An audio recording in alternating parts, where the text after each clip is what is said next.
গল্পগুলো অল্প সময় ঘর পাতালো, তারপর পথ হারালো তোমায় আমায় নিয়ে। আগে যদি বুঝতো তারা মনের নদীর তল পাবে না, বেহায়া মুখ পোড়াতো অন্য কোথাও গিয়ে।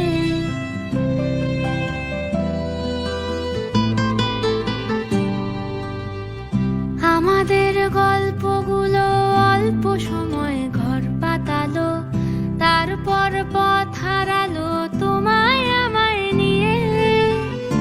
আগে যদি বুঝতো তা